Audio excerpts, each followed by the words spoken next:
Dubai, a desert emirate, being shaped to become the leisure capital of the oil-rich Gulf. We have the tallest building. We've got the greatest hotels. We are creating something very, very special. A centerpiece of this new Dubai will be a shopping mall designed to outstrip all malls, with 1,200 shops and a slogan as brash as its scale: everything you desire. Completed to a next to impossible deadline. The biggest challenge that we had to face is time. People haven't done anything as this size this quickly before. Riding on its success, a multi-million-dollar price tag, and the reputation of Dubai.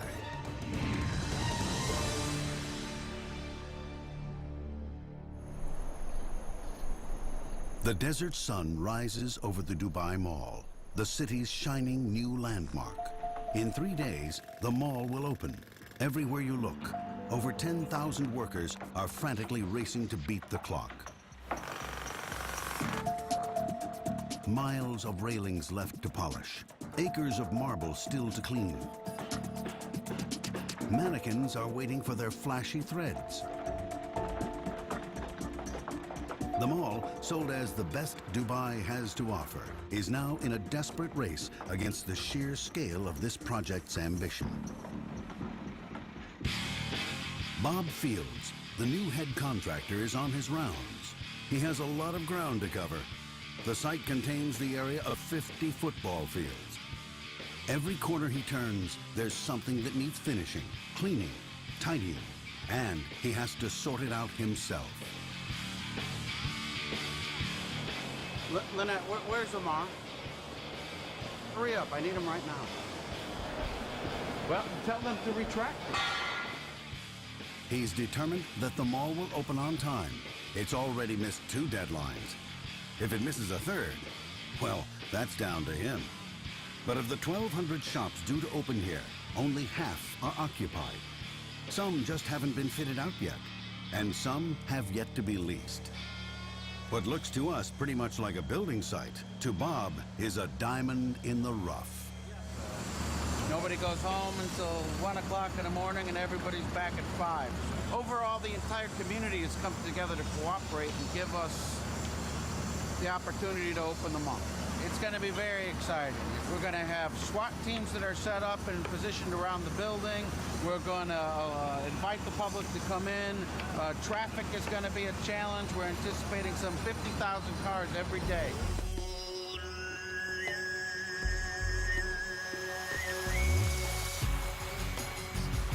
The thousands who thronged the mall when it eventually opened will never know the real story of those frantic final hours. They would have come to see a mall worthy of Dubai.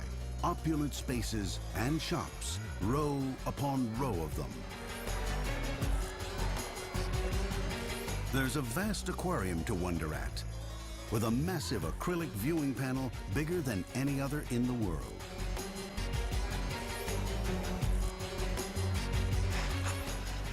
There's a full-size ice rink in a city where outside temperatures can top 40 degrees. The mall is so vast, it was assembled out of 37 conjoined buildings. It boasts an old-fashioned Arabian souk, a world record-beating aquarium, an ice rink, and an entertainment center complete with a roller coaster. Stretching over 1 square kilometer, it sits on a mega floor space that beats the reigning mega mall in China and dwarfs the Mall of America hands down.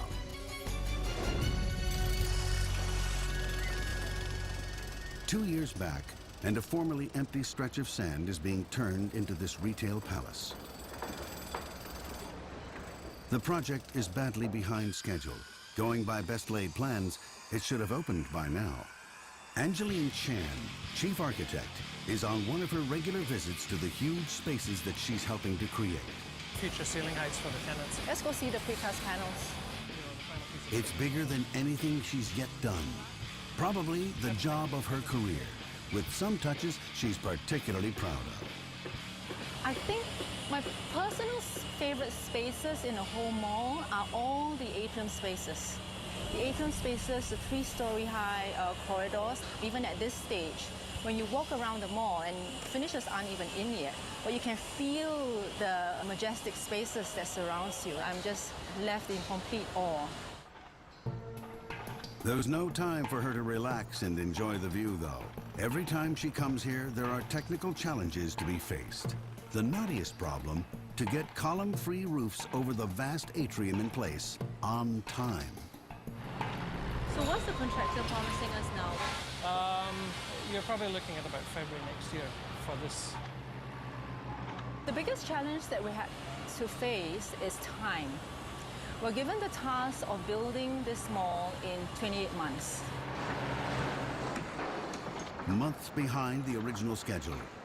It's not just the open halls that are causing problems. The whole design is throwing up challenges for the architect. The complex has been designed as 37 separate buildings. Local codes say all structures must hold up against earthquakes up to 5.5 on the Richter scale. So each building is reinforced by sheer walls that withstand lateral force. A side-to-side motion won't bring it down. A 100-millimeter gap between each building not only allows for expansion in the desert heat, but if one should fall in an earthquake, it won't bring down any others with it. While Dubai does not stand in a high-risk area for earthquakes, the disaster in Bam in nearby Iran was felt even here. In 2003, that devastating quake left 43,000 dead, 30,000 injured. Many perished as buildings collapsed. In Dubai, no one is taking any chances. More than anyone outside the royal family, one man is responsible for the shape of modern Dubai. The Director General of the Department of Economic Development, Mohammed bin Ali Alabar, known universally as the chairman. Everyone on the Dubai Mall project answers to him. So you can give me a discount. Our rates compared to them is very reasonable. We will work together. I appreciate it. I will do all your rates I need open your book. help. Open book. I'll do open book with you. Fair? Fair. Open. But the chairman is nothing if not a hands-on boss. It means he comes up with changes to the design. Today, he's not too pleased with the fountains he's paying top dollar for. Last week we had to kind of decide that, we are taking some walls out, some water feature that, in my views and my management view, that was obstructing fountain views. We're putting beautiful restaurants overlooking this $100 million fountain. Can you please take the wall down and let them see the fountain? Simple. The first reaction is, it's very, very painful. And there's always a deadline to chase. So it's never an easy task. I like to get involved in sometimes in some of the design element, which maybe I'm a little too involved, to be honest with you. Well, his involvement here is one that will reshape Dubai. Next to the mega mall, he's also set his architects challenges that include the world's tallest skyscraper. We are creating something very, very special in this area. We have the tallest building.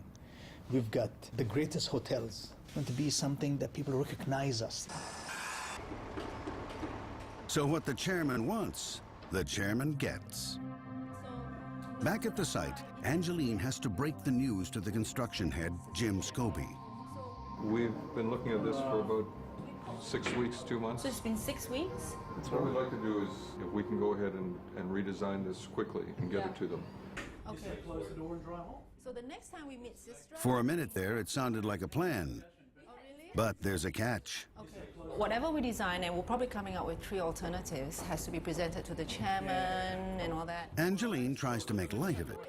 No, just do it in between the piers or something. She always finds a way to make the changes the chairman asks for. So it might be some sort of lightweight canopy structure. And you just hang around here, you sip coffee, you listen to the water, this nice sound, and then birds chirping. Today is a good day. Everyone politely goes along. Pretty much on the impossible task. People haven't done anything as this size this quickly before. And if this wasn't enough, there's a sandstorm approaching.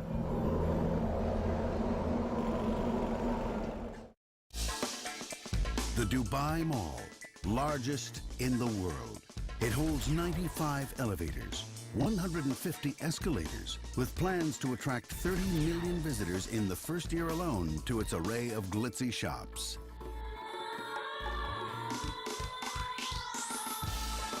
At its center is the aquarium with 400 sharks. In total, more than 33,000 marine creatures can be viewed through a panel so large, it's in the Guinness Book of World Records. The chairman made sure of that. The size is, it's important, but it doesn't really shake me. But yes, I want to know how big it is, what's in there, how many species. So they say, we've got 33,000 species in this thing. We've got 400 sharks.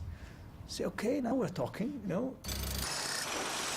The task of constructing this monster mall has been an epic. It's still nowhere close to opening day.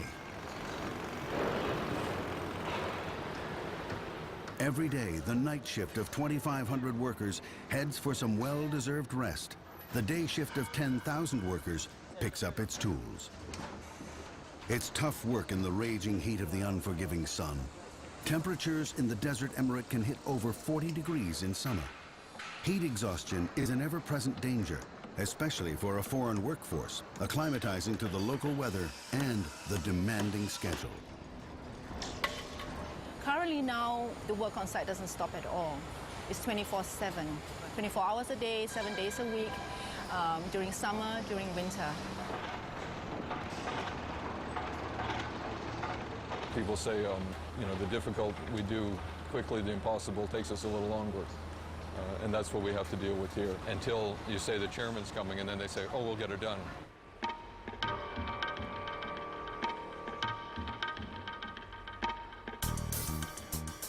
The chairman, Mohammed bin Ali Alabar, is responsible for some of the shiniest new buildings in Dubai.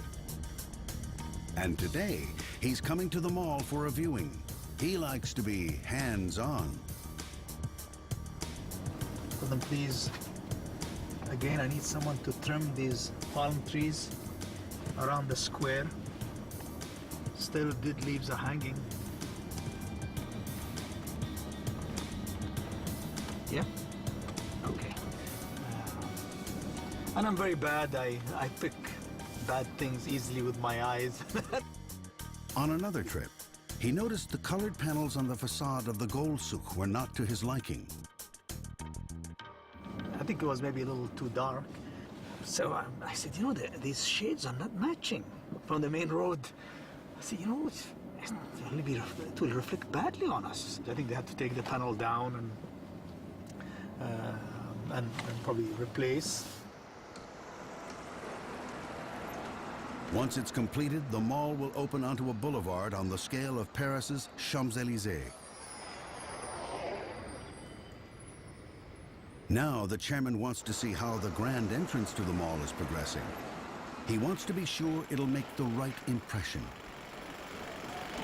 Obviously, his arrival is treated as a bit of an event, and he's ushered to the high atrium just inside the main entrance. It's going to be a highlight.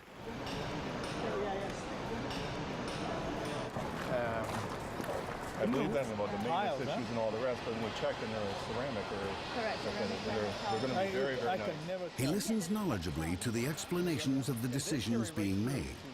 The boss tries his best to be enthusiastic.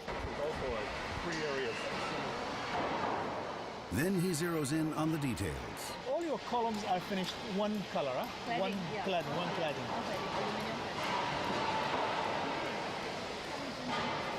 Okay. Thankfully, he doesn't notice anything he absolutely has to change. I think a little bigger would have been also okay.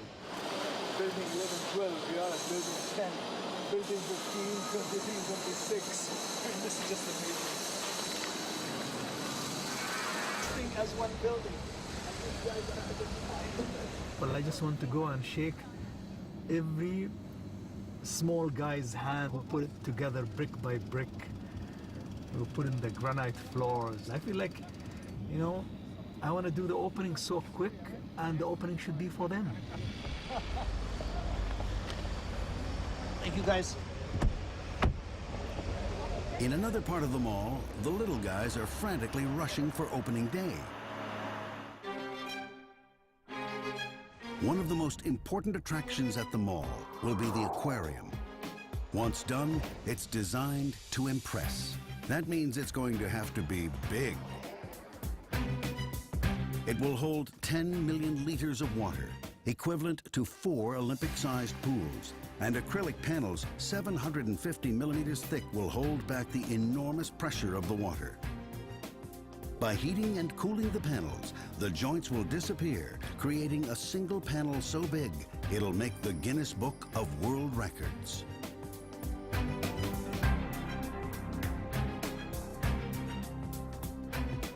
The centerpiece of the aquarium will be a transparent tunnel 48 meters long.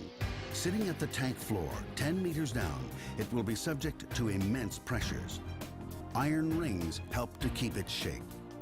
It has used up the entire supply of acrylic from 2 factories for a year. It's had to be precision manufactured in 4 massive pieces. And each giant piece weighs 32 tons and is extremely fragile. So moving them requires care. A single wooden rolling jack is called in. The plan is to hoist the tunnel in, roll it along, and place it in position. Sounds deceptively simple. The aquarium is the one that we're all nervous about. If something goes wrong, the lead time to fix it means going back to the manufacturers. They're in different countries and they're many months away from reproducing and reissuing. See the play gap inside in the wheel. It's all done under the watchful eye of manager Peter Knapp. It's the first time anyone here has attempted anything like this. Everything is done in slow motion. Even with something as large as this, there's little margin for error. The skilled workers build up the supports to level the jack before it inches up to take the weight of the tunnel. The tunnel lifts into the air all right, but soon the crew spots something. The tunnel is distorting under its own weight. The pressure has forced the sides to curve inward. If they set it down now, it will shatter. My worst nightmare is if it were to fall and it breaks. They're building this in the States. They have a fabrication time of a number of months. It takes a number of weeks to get here. Because we have to bring the tunnel back in, there are things outside that cannot be done until the tunnel section is here. So the entire project, or part of the entire project, is going to be delayed for half a year to a year. Dubai's not shy about flaunting its extravagant projects, such as the world's biggest man-made island, the Palm Development, home to many of the world's rich and famous, and some of the highest property prices. Oil money has been pumped into the famous Burj Hotel. Now the mega mall is rushing to join a Dubai being rebuilt for a day when the oil money runs out. And as always, no innovative job is without risk of delay, even if it's from a simple sandstorm, which cuts down work to the bare minimum.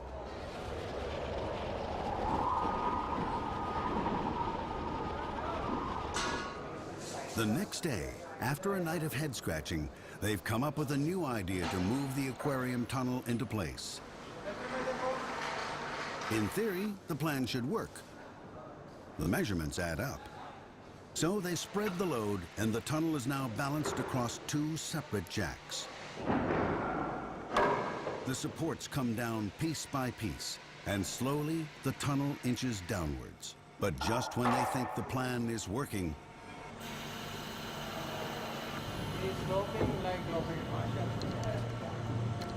the crew notice that the jacks are out of sync, and their load is coming down at an angle.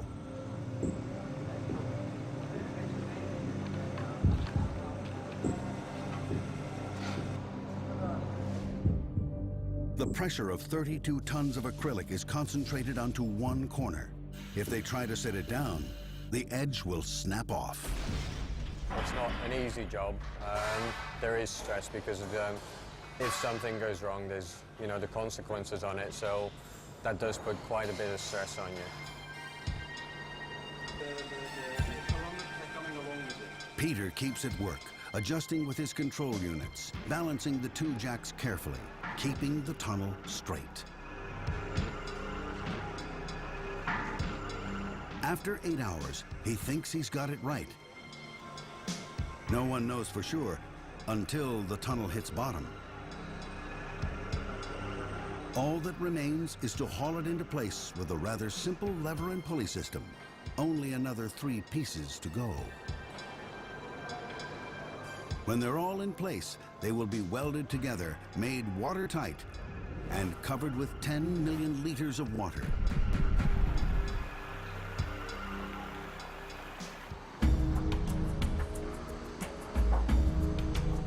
While the aquarium is taking shape, architect Angeline is focusing on another of the chairman's ideas, an Olympic-sized ice rink. Layers of concrete are going down and being smoothed off. Even at this level, below the surface, bumps will mean uneven ice. Angeline has come back to talk the roof through. The rink can accommodate 400 skaters at a time. So the roof is going to be massive, and they plan to use natural light, creating a Swiss cheese structure with the desert sun beating down through 60 skylights onto the ice below. About the impact of the sun, the studies will be coming back in a couple of weeks' time. I think the worst case scenario is that we may have to introduce film to just take maybe 5–10% of the direct sunlight off. The sheer heat could be a problem for the ice.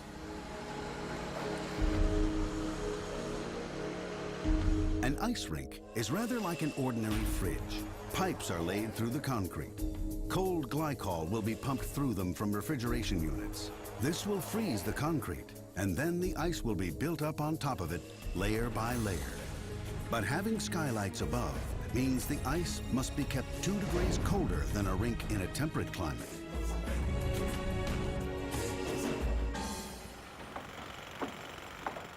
Everything on this site is geared to breaking records. You need cranes to shift all this big stuff around. In fact, there's been so much construction in Dubai that it's said that up to 1/4 of all the world's stock of cranes can be found here.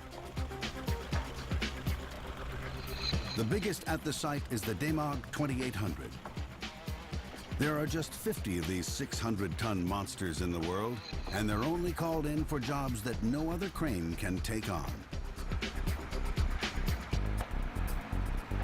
Somebody hurry, they want to need job hurry, but the machine cannot move like this.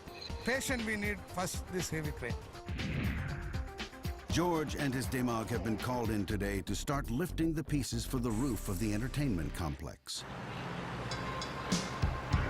Each load has to be lifted one by one.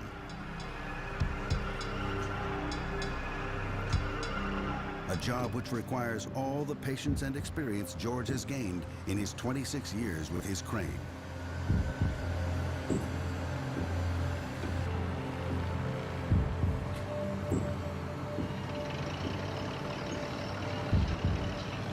Some people are angry, some people shouting. That time we want to keep silent like that.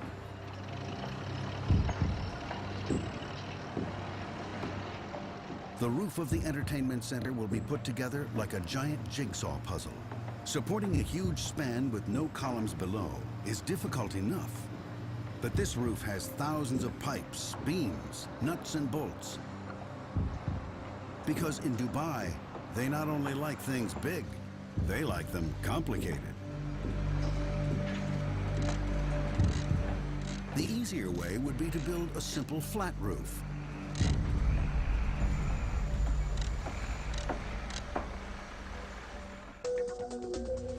But this will have an undulating design, which means that not only do the trusses and joints have to be rock solid, but they're amazingly complex. Each piece has to be designed and manufactured individually. Of course, the design was a special request from the chairman. I think you should have a little bit of taste, so now we want to do something better. We want to do something creative. And the entertainment roof is just one of 69 roofs that will come down over the mall. It was one of the most complex roof structures that we've ever done, with the many skylights that we've designed, each different from the other. We were setting ourselves this huge task. One factory in Dubai has upped the number of machines, ramped up its manpower, and has been working round the clock for the last 4 months to get the roof parts made. Once the intricate computer designs arrive, the work begins. It requires a surprisingly fine touch. The hand of the operator guides the computer designs. Every hole, every cut, every weld has to be millimeter exact. Any mistake, and the pieces won't connect on site, and the roof can't go up. By now, the factory should have delivered all 14 support pairs. But the schedule was over-optimistic, and only 5 have actually been delivered. Extra jigs have been fitted to speed up the work, though no one knows how soon all the trusses will be ready.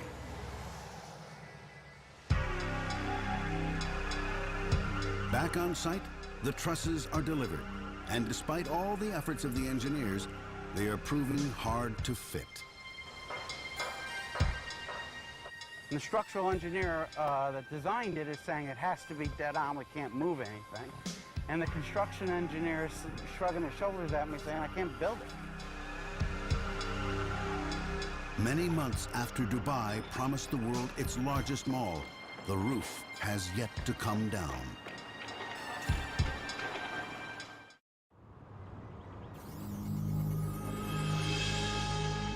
For centuries, Dubai has been a trading post. The Arabs have long been seafarers, and Dubai was a prime stopping-off port on the route from India.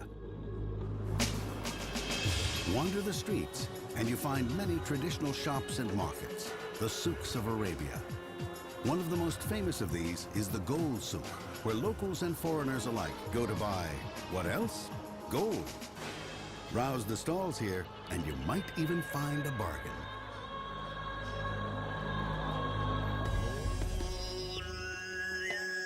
The plan is to include an echo of the gold souk in the brand new 1 kilometer squared Dubai Mall.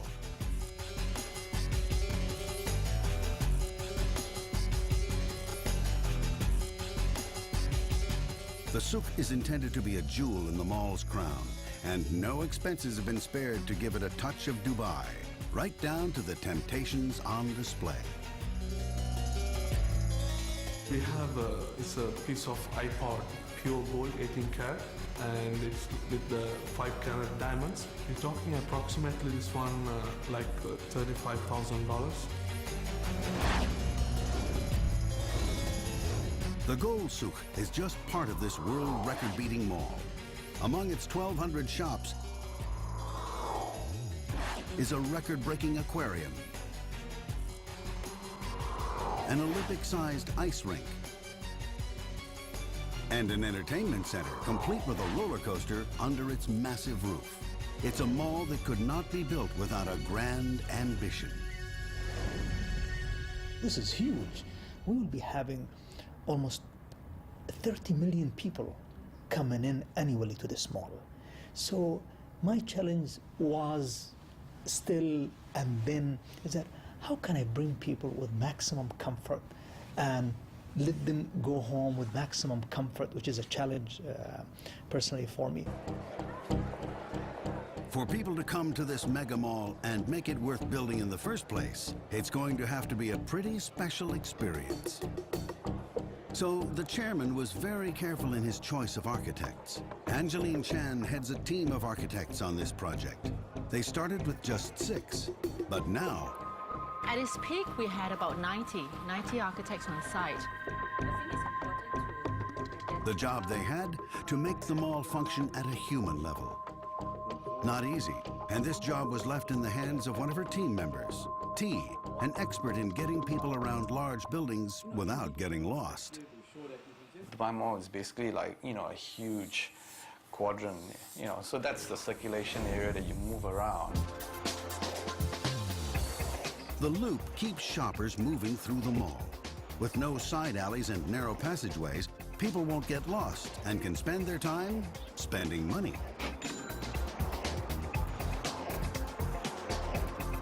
And all shops get prime locations, meaning rents can be high.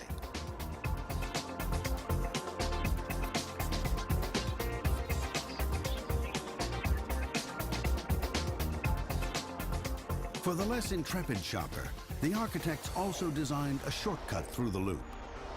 This leads past the aquarium, a landmark to help shoppers keep their bearings. The architects also resorted to a tried and tested trick. Big spaces like anchor tenants, we try and put it at, you know, like between the extremities of the shopping mall so that whatever shops in between will benefit from the traffic traveling between these two malls. Simple signposting is enough to guide the shoppers from one atrium to another, and there's always something to look at. At off-peak times, these huge spaces could seem very empty, so every atrium is filled with things to look at to keep the mall feeling busy. To tempt people to stick around, the prime way of doing this is strategic positioning of food and beverages, places to eat and drink for you and me. You try and put them where you can have like nice views or where you can actually spill out into the open areas. Outside the mall, when the desert heat is less intense at night or during winter, the chairman's multi-million-dollar fountains have been designed to keep the diners lingering and tempting them to come back.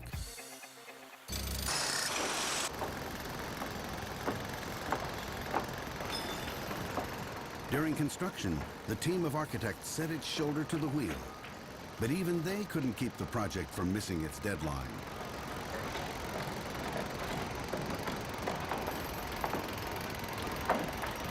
Months past the mall's original date for opening, and the roofs are still only going onto the individual buildings, each one different and bringing its own headaches with it.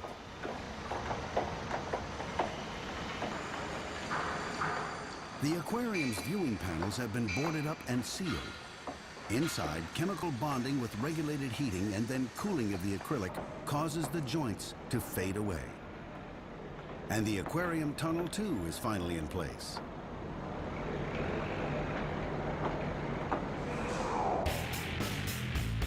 In the meantime, the lead contractor has changed. Bob Fields is now in charge, bright-eyed and bushy-tailed. Hey, Hank, can you send somebody over to tenant space GF110 and have the graffiti removed from the wall? The structural steel's just been completed, so we're going to be cladding it and putting glass in it shortly. But Bob is just getting to know how the chairman is running the project. We did have a chairman's meeting just a few days ago. I mean, we're still very much committed to June 30th. They also communicate to us clearly that we cannot miss. We cannot miss the date. So I want to make sure that we get it done. And I mean, I'm not going to get it done. All these guys are going to get it done. But I just want to make sure that they're all challenging themselves accordingly. But soon enough, he misses this deadline too. He's encountering problems. The trusses for the roof of the entertainment area have still been arriving late and imperfect.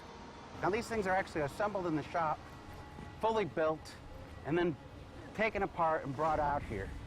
But between taking them apart and shipping them and everything else, we end up with some very minor deficiencies. We're talking, yesterday we were talking 3 millimeters, 5 millimeters, 8 millimeters, between the way that the pieces are lining up. And the structural engineer that designed it is saying it has to be dead on, we can't move anything. And the construction engineer is shrugging his shoulders at me saying, I can't build it. So I think we found a compromise. And I think it's going to work. Bob's found his chief task is damage control.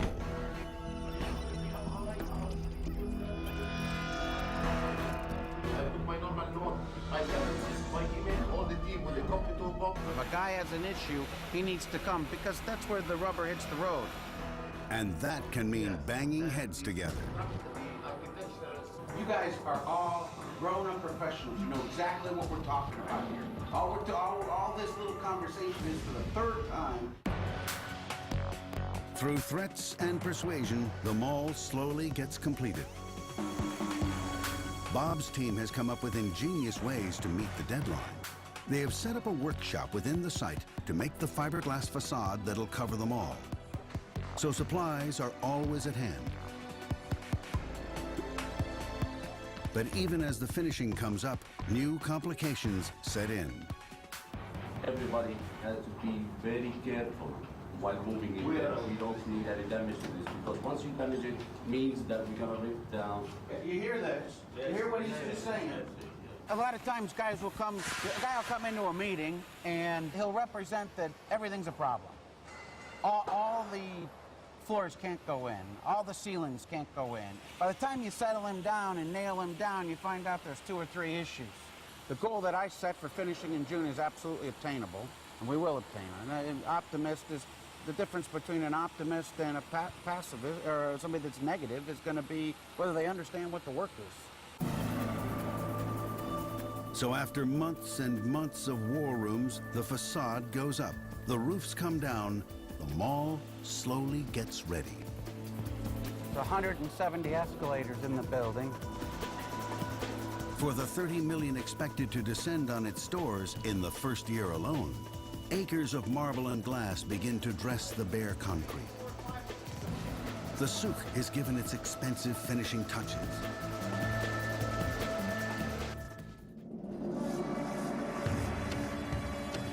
Finally, the mall can look forward to some kind of opening. It's been an epic struggle, but with one last effort, the biggest mall in the world should be able to fling open its doors in just 3 days. You know, the world's watching and they're having that expectation and they're coming to visit the mall. Our challenge will be is that opening the mall, welcoming people, serving them, cleaning the mall, maintaining the mall, looking after the retailers, looking at safety, looking at security. You know, I worry all the time. And maybe worrying all the time, well, that's why I don't gain weight. I worry all the time. And he has plenty to worry about. With the press invited to an opening just 3 days away, few, if any, of the shops seem fit to open to the public, and 600, half, are expected to. Even the gold souk, the mall's pride and joy, seems a long way from being ready. But the gold-colored panels the chairman wanted changed has been done, even if the boulevard isn't quite looking like the Champs-Élysées yet. But in any crisis, there's always the optimist. There should be a truck coming in to clean the drive one last time. The water features, of course, working.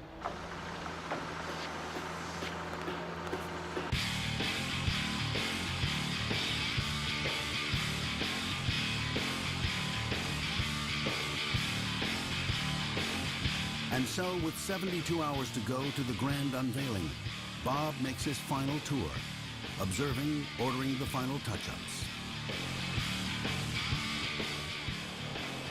Lynette, where's Lamar? Hurry up, I need him right now. Well, tell them to retract. At the ice rink, the Swiss cheese skylights have come in. But the final layer of ice is still being slowly, painstakingly frozen.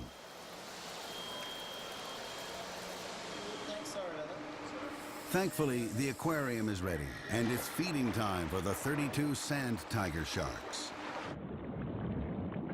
Lunch is usually slices of mackerel and milkfish. Expensive tuna is on the menu as the occasional special treat. The sharks only consume about 15 kilograms of food daily, a tenth of all the food the kitchen prepares every day. Unless they get regular meals, the sharks could wreak havoc in their enclosed environment. We have the largest stock of sharks anywhere in the world. In the sea, they would take every opportunity to feed that would pass them by. With a routine like feeding at the same time each day, having a food type that's specific to them, and also definitely our behaviours can condition the sharks to realise that food will come every single day. Every shark, every ray has been implanted with microchips. And they're all monitored here for their growth from the time they arrive at the tank, their health, their fertility. They need to be monitored if they are pregnant. But one thing Paul need not worry about is the sharks snacking between meals.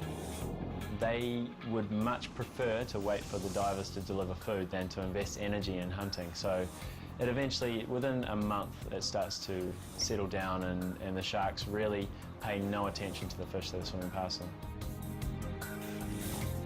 But the fish need more than just feeding. Every day, the 10 million liters of water in the tank circulate through a set of filters for cleaning. The temperature is kept just right at 24 degrees Celsius to keep the fish happy.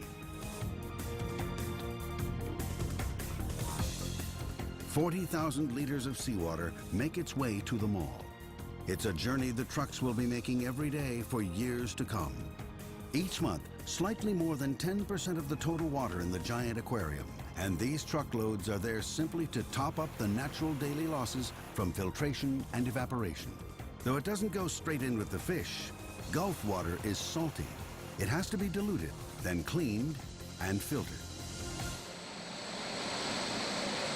Okay, so the area that we're in now is the life support system for the main tank of the aquarium. So this is the heart of the aquarium where all the water is processed, cleaned, conditioned before reintroduction back with the animals. The system monitors the oxygen content of the water. Its acidity, the air and water pumps, the filters, everything is automated. And there are fail-safes built in. Nothing is left to chance when it comes to the fish's welfare.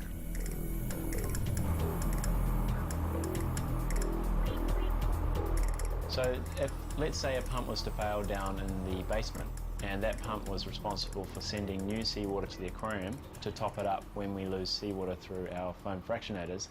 Now, if that pump fails, then it will send me a SMS alert in case I'm outside my office, and it'll also send an alert to this office.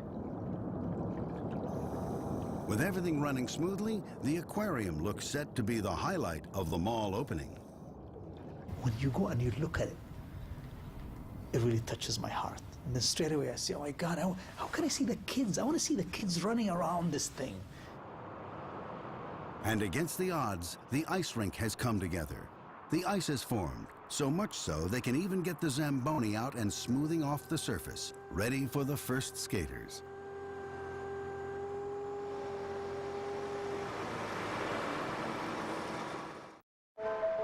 And so, it's finally the night before the opening. 12 hours and still a million things to do. One more night passes in Dubai, the city on the Gulf that never sleeps. Then the day itself dawns, the day of the opening. Inside the mall, the aquarium is getting a Guinness Award for the largest viewing panel. The chairman had no plans to attend. There was only a handful of press present at the aquarium. Late in the night before, the decision had been taken not to open to the public. It was not opening because it was not ready. We felt that it wasn't ready to receive such a big crowd. It would not have been able to cope. You know what? It could be a month, 2 months late. In my business, this is once in a lifetime. And for us to do it well and to do it right, 1 month, 2 months, that's fine. Even if the signs declare the Dubai Mall open, once again, it's missed its deadline.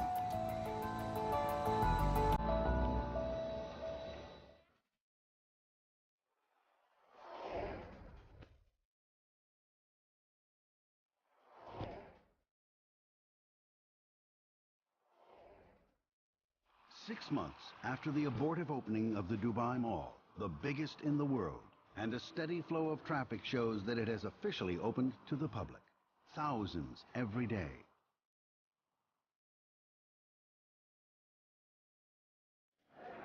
The massive atria are now filled with people, livened up with the noise and bustle of marching bands and stilt walkers.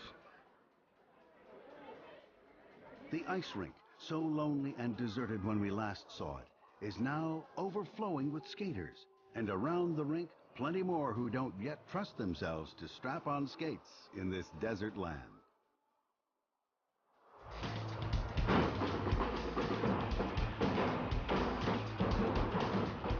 most importantly, the shops that have opened seem to be doing brisk trade, just as planned. Women in this region are different than the Western world. They don't go to baseball games, they don't go to tennis games, they don't participate in sport like water river rafting or mountain climbing. So shopping is a very serious issue in this society.